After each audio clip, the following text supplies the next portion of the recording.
Hello dear job aspirants, তোমাদের সবাইকে আবারও তোমাদের সবচেয়ে প্রিয় চ্যানেল স্টাডি ইন উইনে নতুন আরেকটা ভিডিওতে সকলকে অনেক অনেক স্বাগত জানাচ্ছি। ঠিক আছে, আজকে আমরা আবারও ইন্ডিয়ান পলিটির নেক্সট ক্লাসটা তোমাদের সামনে নিয়ে এসেছি, যেখানে আমরা লাস্ট রিমেইনিং কিছু টপিকস তোমাদের পড়াচ্ছিলাম, সেটারই পার্ট আমরা নিয়ে এসেছি। তারপর এই টপিকসগুলো শেষ করার পর আমাদের ইন্ডিয়ান পলিটির কমপ্লিট প্লেলিস্টে প্রত্যেকটা টপিক যা যা বিভিন্ন কম্পিটিটিভ এক্সামের সিলেবাসে থাকে সবগুলোর ফ্রি ভিডিও তোমরা পেয়ে যাবে। আর মনে রাখবে, আমরা যা যা পড়াই সবগুলো কিন্তু আমাদের ইন্ডিয়ান পলিটির যে নোটস আমরা বানিয়েছি সেখান থেকে কিন্তু আমরা পড়াই। ঠিক আছে, আজকে আমরা যে ক্লাসটা নেব সেখানে আমরা ডিসকাস করব about attorney general of India, solicitor general of India, আর additional solicitor general of India, আর জিএসটি কাউন্সিল, বিভিন্ন জিনিস যেমন কনস্টিটিউশনাল অ্যাসপেক্টসগুলো দেখবো, ফাংশনস কি, কম্পোজিশন মানে মেম্বার্স কে হয়, চেয়ারপারসন কে হয় বা চেয়ারম্যান কে হয়, কোন কোন কনস্টিটিউশনের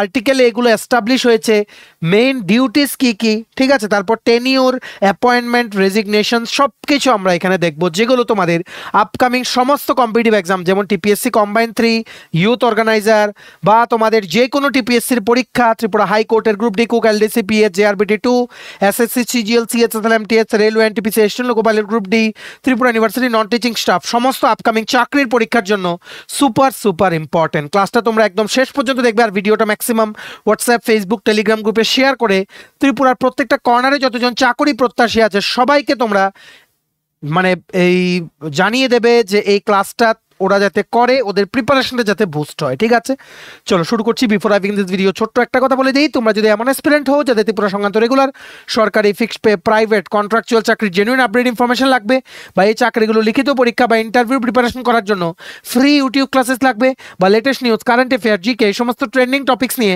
ইজি ওয়েতে জানার তোমাদের ইন্টারেস্ট আছে, then you are the right platform. তোমরা আমাদের চ্যানেল স্টাডি ইন উইন এক্ষুনি সাবস্ক্রাইব করে সাইডে নোটিফিকেশন বেলটা কিন্তু অবশ্যই তোমরা ক্লিক করে রাখতে বলো না। আমাদের Facebook page, Telegram group, WhatsApp channel সবকিছু লিঙ্ক আমরা নিচে ডেসক্রিপশন বক্সে দিয়ে দিই, তোমাদের ইচ্ছা হলে তোমরা এগুলো ফলো করতে পারো বা জয়েন করতে পারো, ওখানে আমরা সমস্ত আপডেট জানাই আমরা শেয়ার করে থাকি। ঠিক আছে, আচ্ছা শুরু করার আগে অল্প একটু সময় নেব। তোমাদের আপকামিং সমস্ত কম্পিটিটিভ এক্সাম যেমন TPSC combine 3, election inspector, revenue inspector, আরেকটা সিনিয়র কম্পিউটার অ্যাসিস্ট্যান্টের রিক্রুটমেন্ট আসছে, ওটা ত্রিপুরা হাইকোর্টের cook, LDC, PA, driver, group D, তারপর ত্রিপুরা ইউনিভার্সিটির নন টিচিং স্টাফের LDC, MTS, cook, SSC, GD, CHSL, MTS, stenographer, railway, NTPC, এশিয়ান loco pilot group D, software, TRLM, JRBT 2, RPF constable আছে, tehsildar, forest guard, Tripura police sub inspector constable, সমস্ত upcoming Tripura সরকারি চাকরির প্রত্যেকটা পরীক্ষার syllabus wise complete full syllabus notes তোমরা আমাদের কাছে পেয়ে যাবে। ঠিক আছে, যেগুলো পড়লে তোমাদের পরীক্ষায় অবশ্যই ভালো ফলাফল তোমরা কিন্তু করতে পারবে। এগুলো হচ্ছে আমাদের নোটসের demo.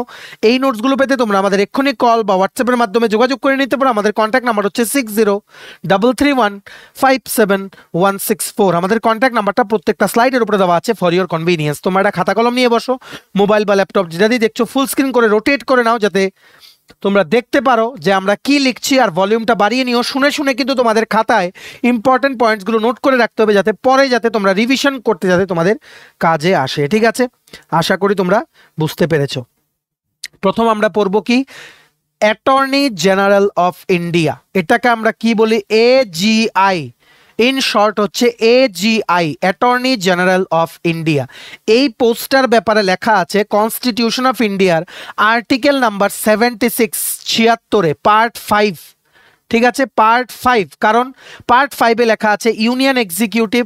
Since this post is a part of union executive, তার জন্য বলতে পারো part 5 deals with the attorney general of India which is also a part of the central government বা ইউনিয়ন এক্সিকিউটিভ। ঠিক আছে, আর্টিকেল নাম্বার 76 কনস্টিটিউশনের 76 নম্বর আর্টিকেলে বলে যে attorney general of ইন্ডিয়ার একটা পোস্ট থাকবে। Basically attorney general of India তোমরা বলতে পারো একজন ল অফিসার। ঠিক আছে, ল অফিসার যিনি গভর্নমেন্ট অফ ইন্ডিয়ার বিভিন্ন কেসে, বিভিন্ন কোর্টের যে কেসগুলো হয় সেগুলোতে অন বিহাফ অফ মানে গভর্নমেন্ট অফ ইন্ডিয়ার পক্ষ থেকে আইন মানে কি বলবো মানে লয়ার হিসাবে যায়। ঠিক আছে, আইনি কোনো কিছু কেস হলো, ঠিক আছে, বা কোর্টে গভর্নমেন্ট অফ ইন্ডিয়ার প্রেজেন্স চাইলো, বা গভর্নমেন্ট অফ ইন্ডিয়াকে ডিফেন্ড করতে হবে কোনো কেসে, ঠিক আছে, তখন গভর্নমেন্ট অফ ইন্ডিয়ার পক্ষ থেকে যেই উকিল দেওয়া হয় সেই উকিলটা হয় অ্যাটর্নি জেনারেল অফ ইন্ডিয়া। ঠিক আছে, ওনাকে কিন্তু বলা হয় কি উনাকে বলা হয় যে he is the highest law officer of the country. লিখে রাখো, he is the highest law officer of India. Attorney general post is generally the highest law officer of the country. ঠিক আছে, তোমাদের কিন্তু এইভাবেই কিন্তু মনে রাখতে হবে। মনে রাখবে, অ্যাটর্নি জেনারেল অফ ইন্ডিয়াকে কিন্তু honourable president of India Shrimati Droupadi Murmu উনি কিন্তু সিলেক্ট করেন যে এই পোস্টে যিনি থাকবেন উনি কে হবেন। অ্যাট প্রেজেন্টে যিনি অ্যাটর্নি জেনারেল আছে, তোমরা এখানে ফটো দেখতে পাচ্ছ, উনি, ঠিক আছে, উনার নাম হচ্ছে আর ভেঙ্কটরমণি।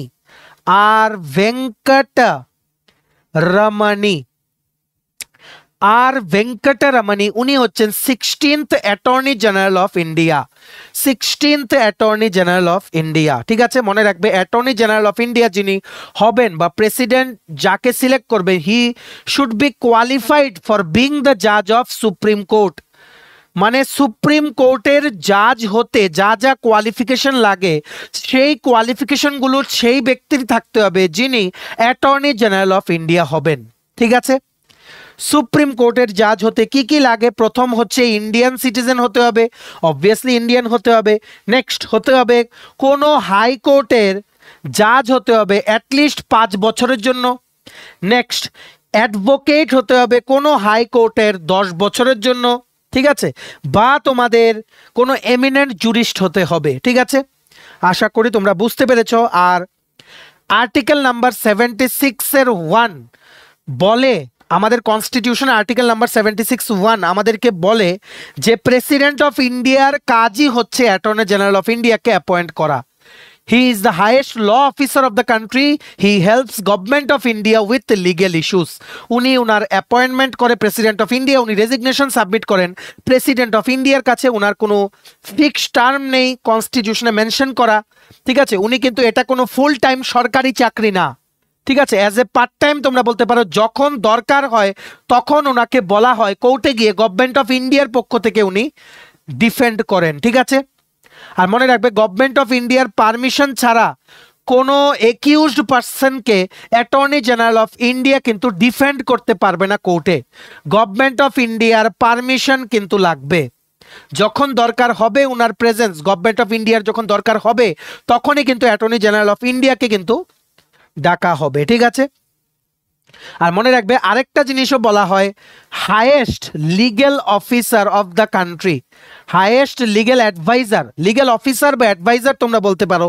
অ্যাটর্নি জেনারেল অফ ইন্ডিয়াকে বলা হয় highest law officer of the country আর highest legal adviser of the country বা legal officer of the country. বুঝতে পেরেছো? অবভিয়াসলি সুপ্রিম কোর্টের জাজ হতে যে কোয়ালিফিকেশন লাগে সেম কোয়ালিফিকেশন থাকতে হবে একজন অ্যাটর্নি জেনারেল অফ ইন্ডিয়ার। ঠিক আছে, আর আশা করি তোমাদের কোনো কোয়ারি নেই।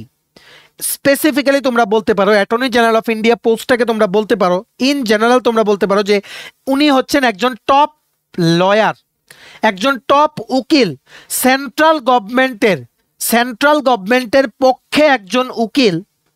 ঠিক আছে, স্পেসিফিক্যালি সুপ্রিম কোর্টের কোনো কেসে যখন সেন্ট্রাল গভর্নমেন্ট যখন কোনো সেন্ট্রাল গভর্নমেন্টের যখন কোনো উকিল অ্যাপয়েন্ট করতে হয় যে সেন্ট্রাল গভর্নমেন্ট বা গভর্নমেন্ট অফ ইন্ডিয়াকে ডিফেন্ড করবে বা ওদের হয়ে লড়বে, গভর্নমেন্ট অফ ইন্ডিয়ার হয়ে কেসটা লড়বে সুপ্রিম কোর্টে পার্টিকুলারলি, তখনই অ্যাটর্নি জেনারেলকে কিন্তু ডাকা তোমাদের হয়। ঠিক আছে, আর ভেঙ্কটরমণি হচ্ছে কারেন্ট অ্যাটর্নি জেনারেল।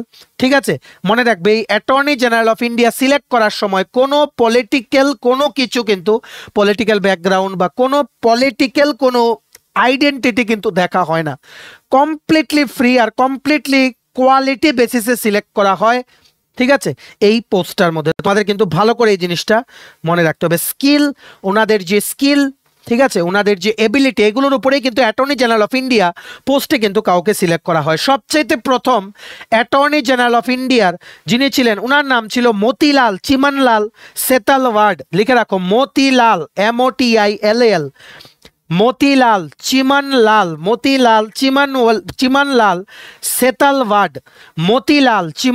সেতালওয়ার্ড।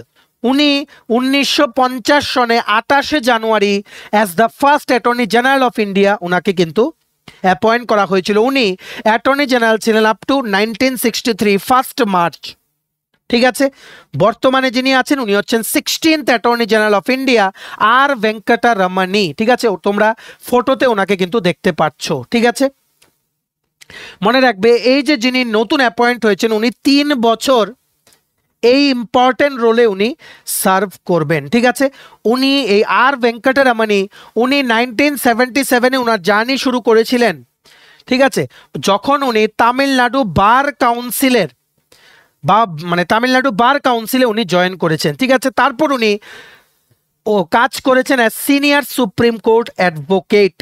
ঠিক আছে, মানে সিনিয়র সুপ্রিম কোর্টের যে অ্যাডভোকেট আছে পিপি রাও, ওনার সাথে উনি কাজ করেছেন। He was himself also the senior court advocate. ঠিক আছে, উনি তারপর লেটার উনি সুপ্রিম কোর্টে প্র্যাকটিস শুরু করেছেন। ঠিক আছে, 1997-এ ওনাকে সিনিয়র সুপ্রিম কোর্টের অ্যাডভোকেট হিসাবে ওনাকে টাইটেলটা কিন্তু দেওয়া হয়েছে। ঠিক আছে, ওনার ক্যারিয়ারে উনি বিভিন্ন জিনিসে কাজ করেছেন, যেমন কনস্টিটিউশন ল, ট্যাক্সের ব্যাপারে কাজ করেছেন, হিউম্যান রাইটসের ব্যাপারে কাজ করেছেন, সিভিল অ্যান্ড ক্রিমিনাল কেসেসে উনি কাজ করেছেন, কনজিউমার রাইটস ইত্যাদি অনেক বিষয়ে উনি কিন্তু একদম expert, legal matters related to this things. ঠিক আছে, আশা করি তোমরা বুঝতে পেরেছো। আর উনি কিন্তু অনেক অর্গানাইজেশনে, যেমন তোমাদের ইউএন হিউম্যান রাইটস কমিশন, ঠিক আছে, ওখানে জেনেভা সুইজারল্যান্ডে উনি কিন্তু স্পিচ দিয়েছিলেন, যেগুলোর জন্য উনি কিন্তু অনেক পরিচিত একজন ব্যক্তি ল ফিল্ডে, মানে আইনের যে ক্ষেত্রে ওনার মানে উনি কিন্তু অনেক প্রসিদ্ধ একজন ব্যক্তি। ঠিক আছে, আশা করি তোমরা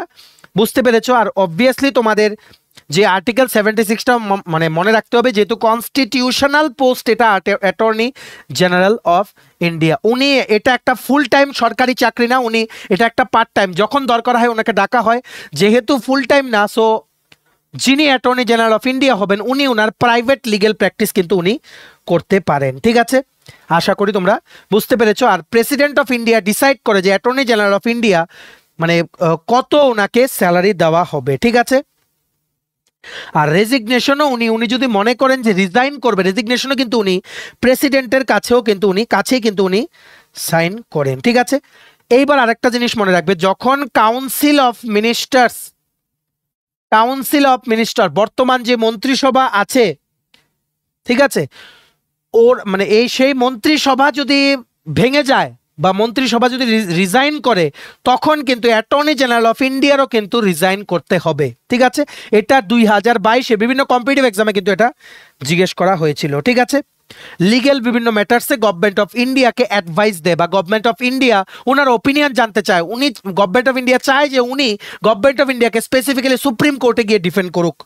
ঠিক আছে, আর আশা করি তোমাদের কোনো ডাউট নেই। ঠিক আছে, আর আরেকটা জিনিস মনে রাখবে, আর্টিকেল নাম্বার 143, আর্টিকেল নাম্বার 143 মানে কি বলবো, মানে গভর্নমেন্ট অফ ইন্ডিয়াকে উনি যে সুপ্রিম কোর্টে রিপ্রেজেন্ট করেন অ্যাটর্নি জেনারেল অফ ইন্ডিয়া, এটা বলা আছে in the article number 143 of the Indian constitution. Article 143-তে এটার ব্যাপারে কিন্তু বলা আছে, তোমাদের কিন্তু ভালো করে এটা মনে রাখতে হবে। তেমনিভাবে ওনাকে অ্যাসিস্ট করার জন্য আছেন সলিসিটার আর additional solicitor general of India. ঠিক আছে, তোমরা পিকচার দেখতে পাচ্ছ, এই সেকেন্ড পিকচারটা, his name is Tushar Mehta. উনি হচ্ছেন current solicitor general of India. মনে রাখবে, অ্যাটর্নি জেনারেল অফ ইন্ডিয়ার পোস্টটা কিন্তু কনস্টিটিউশনাল আর্টিকেলের দ্বারা এস্টাবলিশ করা পোস্ট, কিন্তু সলিসিটার আর additional solicitor general of India, ঠিক আছে, এই পোস্টগুলো কিন্তু কনস্টিটিউশনে মেনশন নেই। It is established by law, this post are established by law. বুঝতে পেরেছো? সলিসিটার আর additional solicitor general of India ওনারা কি করে, অ্যাটর্নি জেনারেল অফ ইন্ডিয়াকে ওনার অফিসিয়াল কাজে হেল্প করে, সুপ্রিম কোর্টে গভর্নমেন্ট অফ ইন্ডিয়ার হয়ে বিভিন্ন কেস লড়তে হেল্প করে। সলিসিটার জেনারেলকে তোমরা বলতে পারো he is the second highest law officer in the country. Very very important, পরীক্ষায় কিন্তু জিজ্ঞেস করে। ঠিক আছে, আশা করি তোমরা বুঝতে পেরেছো। শুধুমাত্র অ্যাটর্নি জেনারেল অফ ইন্ডিয়ার অফিসের ব্যাপারে প্রভিশনসগুলো কনস্টিটিউশন দ্বারা এস্টাবলিশ, সলিসিটার বা এডিশনাল সলিসিটার জেনারেল অফ ইন্ডিয়ার অফিসটা কিন্তু কোনোখানে কনস্টিটিউশনের কিন্তু মেনশন নেই। ঠিক আছে, আর সলিসিটার জেনারেল অফ ইন্ডিয়াকে অ্যাসিস্ট করার জন্য এডিশনাল সলিসিটার জেনারেল কিন্তু থাকে। মনে রাখবে, এই সলিসিটার আর এডিশনাল সলিসিটার জেনারেল অফ ইন্ডিয়ার যেই বলে পোস্টটা বা অফিসটা, এটা কিন্তু স্ট্যাটুয়েটরি, মানে it is established by law, not by the constitution of India. ঠিক আছে, মানে specifically solicitor, additional solicitor general of India কি করে, অ্যাটর্নি জেনারেলকে সাহায্য করে গভর্নমেন্ট অফ ইন্ডিয়ার হয়ে কোনো কেসে বা লিগ্যাল ম্যাটার্সে যাতে গভর্নমেন্ট অফ ইন্ডিয়াকে ডিফেন্ড করে, যদি গভর্নমেন্ট অফ ইন্ডিয়া ওনাকে চায়। স্পেসিফিক্যালি তোমরা বলতে পারো solicitor general, additional solicitor general and attorney general of India legal ম্যাটার্সে গভর্নমেন্ট অফ ইন্ডিয়াকে ডাইরেক্টলি বা ইনডাইরেক্টলি কিন্তু অ্যাসিস্ট করে, specifically in the supreme court of India. ঠিক আছে, আশা করি তোমরা বুঝতে পেরেছো। আর আরেকজন তোমাদের মনে রাখতে হবে, ওনার নাম হচ্ছেন, তোমরা মানে দুইবার 2 টাইমস উনি, তোমরা এভাবে মনে রাখতে পারো, S Sorabji, S Sorabji, S for Soli Sorabji নামে একজন অ্যাটর্নি জেনারেল অফ ইন্ডিয়া ছিলেন, যিনাকে নাকি দুইবার অ্যাপয়েন্ট করা হয়েছিল। একবার হচ্ছে 1989 থেকে 1990 আর 1998 থেকে 2004। ঠিক আছে, তেমনিভাবে আরেকজন ছিলেন বাঙালি। ঠিক আছে, বাঙালি আরেকজন ছিলেন, ওনার নাম হচ্ছে মিলন কে ব্যানার্জি, মিলন কে ব্যানার্জি। উনিও দুইবার অ্যাটর্নি জেনারেল অফ ইন্ডিয়া হিসেবে উনি ছিলেন। একবার ছিলেন 1992 থেকে 1996, আরেকবার ছিলেন 2004 থেকে 2009। ঠিক আছে, মনে রাখবে ওনারা কিন্তু ইন্ডিয়ার যেই মানে লিগ্যাল সিস্টেমে, ঠিক আছে, ইন্ডিয়ান লিগ্যাল সিস্টেমে ওনাদের কিন্তু অনেক অবদান আছে। আর গভর্নমেন্ট অফ ইন্ডিয়াকে সুপ্রিম কোর্টে ওনারা রিপ্রেজেন্ট করে অনেকভাবে কিন্তু লিগ্যাল ম্যাটার্সে কিন্তু সাহায্য করে। তাই ওনাদের ব্যাপারে কোশ্চেন কিন্তু তোমাদের আসবেই। ঠিক আছে, তাই তোমাদের আর এর বাইরে এই দুটো টপিক নিয়ে কোনো কিছু কিন্তু জিজ্ঞেস করা হবে না। সো তোমাদের ভালো করে এগুলো মনে রাখতে হবে। এইবার আমরা চলে যাই জিএসটি কাউন্সিল। জিএসটি কাউন্সিল মানে goods and services tax. GST মানে কি? Goods and services tax. So এই গুডস অ্যান্ড সার্ভিসেস ঠিকঠাকভাবে ইমপ্লিমেন্ট হচ্ছে কিনা, কোনো কিছু এই যেই অ্যাক্টটা যেটা পাস করা হয়েছিল, যেটার পর জিএসটি ইমপ্লিমেন্ট হচ্ছে ইন্ডিয়াতে, সেটার মধ্যে কোনো অ্যামেন্ডমেন্ট বা সংশোধন লাগবে কিনা, ঠিক আছে, কোনো নতুন আইন কার্যকরী করতে হবে কিনা বা কোনো রেগুলেশনস আনতে হবে কিনা রিলেটেড টু জিএসটি, সব কিছু দেখার জন্য একটা কাউন্সিল আছে। সেই কাউন্সিলটা নাম হচ্ছে কি জিএসটি কাউন্সিল। এটাও কনস্টিটিউশন অফ ইন্ডিয়াতে অ্যামেন্ডমেন্ট করে আর্টিকেল নাম্বার 279A তে মানে ইনক্লুড করা আছে জিএসটি কাউন্সিলের বিভিন্ন প্রভিশনসের ব্যাপারে in the part 12 of the Indian constitution. In the part 12 of the Indian constitution. তোমাদের কিন্তু ভালো করে এটা মনে রাখতে হবে। জিএসটি ইমপ্লিমেন্ট করার জন্য, ঠিক আছে, জিএসটি ইমপ্লিমেন্ট করার জন্য 122nd অ্যামেন্ডমেন্ট বিল পাস করা হয়েছিল পার্লামেন্টের দ্বারা। পার্লামেন্ট আর 15টা স্টেটের দ্বারা পাস করা হয়েছিল। তার জন্য অনারেবল প্রেসিডেন্ট 2016-তে 8ই সেপ্টেম্বর জিএসটি কিন্তু মানে এটাকে গ্রিন সিগন্যাল কিন্তু দিয়েছিল। ঠিক আছে, সিন্স দেন কি হয়েছে, জিএসটি কাউন্সিল তোমাদের মানে এক্সিস্টেন্সে এসছে। তারপর জিএসটি কাউন্সিল কিন্তু এই জিএসটি রিলেটেড ইমপ্লিমেন্টেশনে যা যা হয় সবকিছু কিন্তু জিএসটি কাউন্সিলই কিন্তু দেখে। ঠিক আছে, তোমাদের এইভাবে কিন্তু এটা মনে রাখতে হবে। আর মনে রাখবে জিএসটি কিন্তু it is a single tax. Goods and services tax is a single tax. এটা একটা সিঙ্গেল ট্যাক্স যেটা নাকি গুডস অ্যান্ড সার্ভিসেসের সাপ্লাইয়ের উপরে লাগানো হয়। গুডস অ্যান্ড সার্ভিসেসের সাপ্লাইয়ের উপরে লাগানো হয়। It GST specifically GST was launched by Pranab Mukherjee, the ex-president, and Narendra Modi, the honorable prime minister, in the year 2017। 2017-তে কিন্তু লঞ্চ করা হয়েছিল। ঠিক আছে, আর এই জিএসটি কাউন্সিলের অ্যাপয়েন্টমেন্ট প্রেসিডেন্টের অর্ডারেই কিন্তু হয়।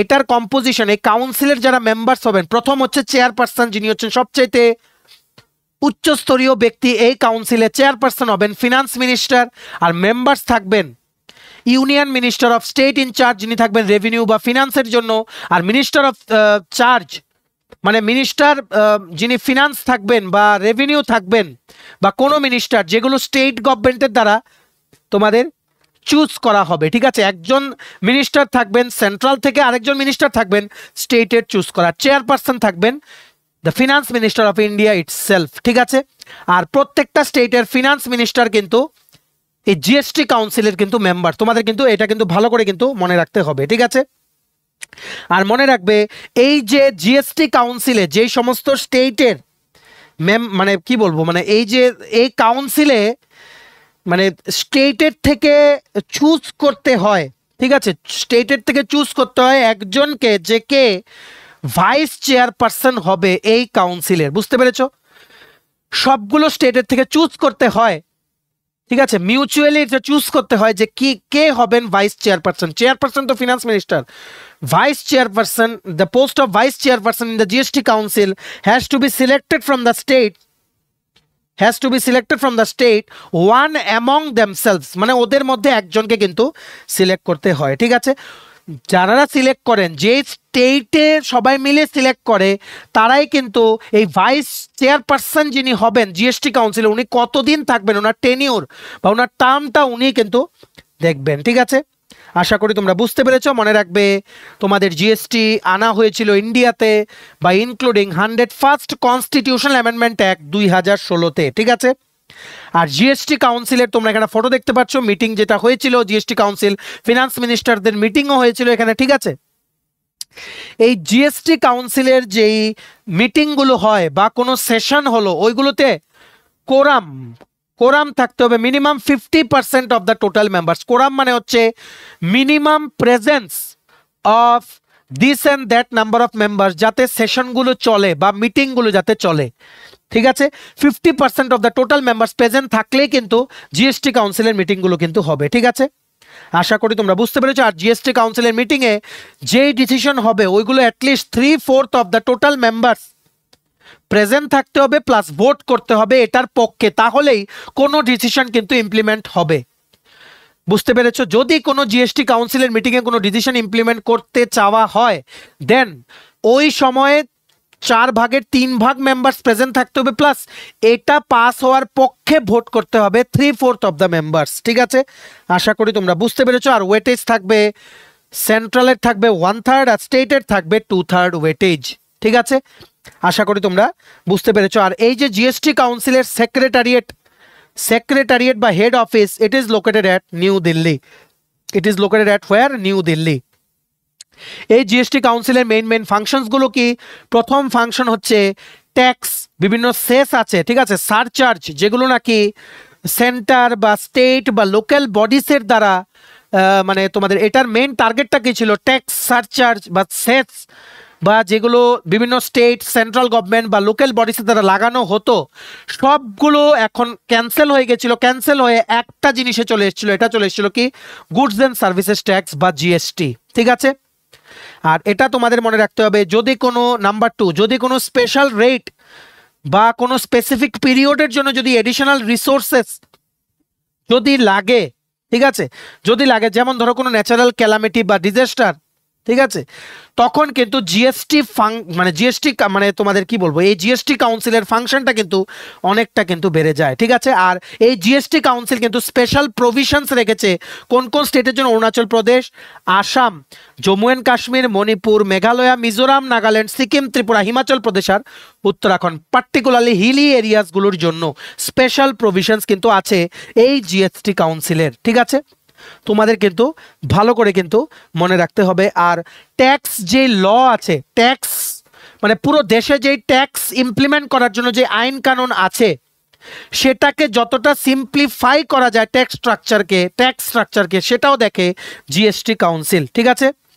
ট্যাক্সের সমস্ত কিছু প্রসেস মনিটর করা, কোনো ফ্রডুলেন্ট অ্যাক্টিভিটি হলে ওটাকে ট্র্যাক করা, সব কিছুর দায়িত্ব হচ্ছে এই জিএসটি কাউন্সিলের, ঠিক আছে।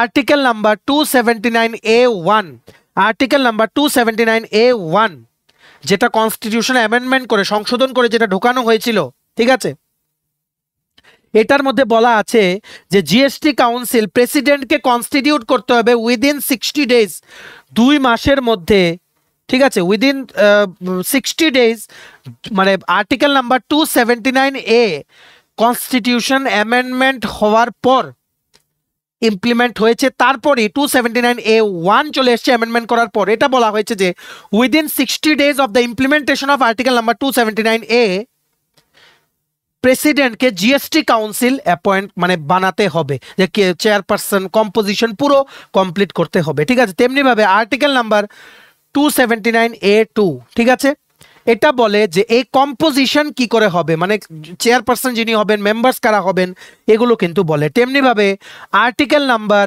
279A3, আর্টিকেল নাম্বার 279A3 এটা বলে যে ভাইস চেয়ারপারসন, একজন কাউন্সিলের যিনি ভাইস চেয়ারপারসন হবেন, যেটা আমরা একটু আগে বললাম, এটা সিলেক্ট করতে হবে তাদের দ্বারা যারা এই জিএসটি কাউন্সিলে মেম্বার্স হবেন ফ্রম দ্য স্টেট, ঠিক আছে। পিরিয়ডও কিন্তু ওরাই কিন্তু ডিসাইড করবে, ঠিক আছে। তেমনিভাবে article number 279A4, article number 279A4, ঠিক আছে, বলে অ্যাবাউট বিভিন্ন যে ফাংশনসগুলো আছে জিএসটি কাউন্সিলের, ওইগুলোর ব্যাপারে বলে আর্টিকেল নাম্বার 279A4, ঠিক আছে। আশা করি তোমরা বুঝতে পেরেছো। তেমনিভাবে আরও কিছু আছে, এগুলো এত ইম্পর্টেন্ট না। আর্টিকেল নাম্বার 279A5, ঠিক আছে, এগুলো বিভিন্ন মানে প্রভিশনসের ব্যাপারে বলে, A5 A8, ঠিক আছে। যেমন 279A8 আর্টিকেল বলে যে কি করে প্রসিজার ইমপ্লিমেন্ট করবে জিএসটি কাউন্সিল, যাতে ফাংশনসগুলো প্রপারলি ইমপ্লিমেন্ট করতে পারে, বা জিএসটি কাউন্সিল প্রপারলি যাতে ফাংশন করতে পারে, ঠিক আছে। আরও কিছু আর্টিকেল আছে 279A7, 279A9, এগুলো এত বেশি জিজ্ঞেস করে না, ঠিক আছে। আর আরেকটা জিনিস মনে রাখবে, goods and services tax council, ঠিক আছে, যেই ডিসিশন নেয় সেটা আমরা তোমাদের অলরেডি বলেছিলাম 3/4 মিনিমাম মেম্বার প্রেজেন্ট থাকতে হবে আর ভোট করতে হবে ডিসিশনটার পক্ষে, তাহলেই কিন্তু ডিসিশনটা ফাইনালাইজ হবে। সেটা বলে আমাদের আর্টিকেল নাম্বার 279A9, ঠিক আছে। এগুলো বিভিন্ন প্রভিশনস আছে, এত ইম্পর্টেন্ট না।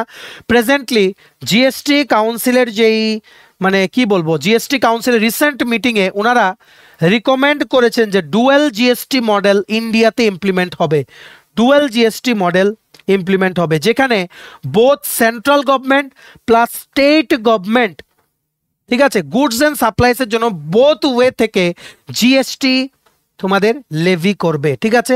এটা কিন্তু অনেক আগেই ডিসিশন হয়েছিল অলরেডি, ঠিক আছে। আর মনে রাখবে জিএসটি কাউন্সিলের যে ডিসিশনগুলো নেওয়া হয় সেগুলো কিন্তু ডাইরেক্ট ইম্প্যাক্ট পড়ে যে ট্যাক্স বার্ডেন কতটুকু হবে বিভিন্ন বিজনেসেস আর কনজিউমার্সের উপরে, আর ওভারঅল যে ইকোনমিক এনভায়রনমেন্ট আছে আমাদের দেশের, ওটার উপরে মেজর ইম্প্যাক্ট কিন্তু পড়ে, ঠিক আছে। প্রেজেন্টলি জিএসটি যে কাউন্সিল গুডস অ্যান্ড সার্ভিসেসকে 5টা ট্যাক্স স্ল্যাবে ডিভাইড করে, 5টা ট্যাক্স স্ল্যাব, একটা হচ্ছে 0%, 5%, 12%, 18% আর 28%। এটাও কিন্তু কোশ্চেন আসে 0, 5, 12, 18 আর 28, ঠিক আছে। আশা করি তোমরা বুঝতে পেরেছো। আর 49th জিএসটি কাউন্সিলের মিটিংয়ে অনেক কিছু ডিসিশন হয়েছে, এগুলো আমরা অন্য কোনো দিন কারেন্ট অ্যাফেয়ার্সে কিন্তু পড়িয়ে দেবো, ঠিক আছে। এগুলো বিভিন্ন জিনিসে জিএসটি কম বেশি করা, ঠিক আছে, আবার বিভিন্ন রিপোর্ট অ্যাপ্রুভ করা, ঠিক আছে। তারপর তোমাদের জিএসটি কম্পেনসেশন নিয়ে অনেক ডিসিশন হয়েছে, এগুলো আমরা কারেন্ট অ্যাফেয়ার্সের আমাদের যেই পিডিএফ আছে ওগুলো যদি ইম্পর্টেন্ট হয় আমরা তোমাদের বলে দেবো, ঠিক আছে। চলো, এই ছিল আজকে ছোট একটা ক্লাস। ম্যাক্সিমাম শেয়ার করো ভিডিওতে রেসপন্স ভালো আসলে আমাদেরও টিমের সবার উৎসাহ বেড়ে যায় যে না, পরের ভিডিওটা আরও ভালো করে করতে হবে। এতটুকুই ছিল আজকের ক্লাসটা। আর একটা ভিডিওর পর আমরা পলিটি পুরো কভার করে দেবো, পলিটির কোনো ক্লাস আমরা করাবো না, তোমরা আগের ভিডিওগুলোকে দেখে নিও। এই ভিডিওটা আমরা ইন্ডিয়ান পলিটির প্লে লিস্টে কিন্তু অ্যাড করে দিচ্ছি, ঠিক আছে। ভিডিওটা ম্যাক্সিমাম শেয়ার করে সবাইকে গুরুত্বপূর্ণ ক্লাসটা করে নেওয়ার তোমরা সুযোগ করে দিও। চলো, ভিডিওটা এতটুকু দেখে থাকলে থ্যাঙ্কস ফর ওয়াচিং, আর ভালো লাগলে অবশ্যই লাইক করে দিও। আর তোমার যদি আপকামিং সমস্ত কম্পিটিটিভ এক্সাম যেমন TPSC, SSC, railway, dental college, NABARD, high court, bank, জেআরবিটি2, আরপিএফ কনস্টেবল, আছে tehsildar, forest guard, software, TRLM, Tripura university non teaching স্টাফের recruitment, Tripura police, sub inspector constable, forest guard ইত্যাদি বিভিন্ন আপকামিং সরকারি চাকরির প্রতিযোগিতামূলক পরীক্ষার জন্য যদি ফুল সিলেবাস কমপ্লিট নোটস লাগে, তোমরা আমাদের এক্ষুনি কল বা হোয়াটসঅ্যাপের মাধ্যমে যোগাযোগ করে নিতে পারো। আমাদের কন্ট্যাক্ট নাম্বার হচ্ছে 6033157164। আমাদের চ্যানেলটা অবশ্যই সাবস্ক্রাইব করে দিও যদি ত্রিপুরা সংক্রান্ত সমস্ত রকমের latest news, current affair, GK, চাকরির সংক্রান্ত সমস্ত গুরুত্বপূর্ণ আপডেট যদি তোমাদের একটা প্ল্যাটফর্মে লাগে, তোমরা আমাদের চ্যানেলটা এখনই সাবস্ক্রাইব করে রাখো, ঠিক আছে। আমাদের Facebook page, Telegram group, WhatsApp channel সবকিছু লিঙ্ক আমার নিচে ডেসক্রিপশন বক্সে দিয়ে তোমাদের ইচ্ছা হলে তোমরা এগুলো ফলো করতে পারো বা জয়েন করতে পারো। ওখানে আমরা সমস্ত আপডেট জেনে আমরা শেয়ার করে থাকি, ঠিক আছে। চলো, সবাই ভালো থাকবে, প্রিপারেশন নিতে থাকো, সমস্ত আর্জেন্ট আপডেটের জন্য স্টাডি ইউনিটকে কিন্তু ফলো করতে ভুলো না। আমরা তোমাদের পেছনে সাপোর্ট সিস্টেম আছে, সবাই সামনের দিকে এগিয়ে যাও। চলো, have a nice day, keep preparing, stay tune, take care and bye by.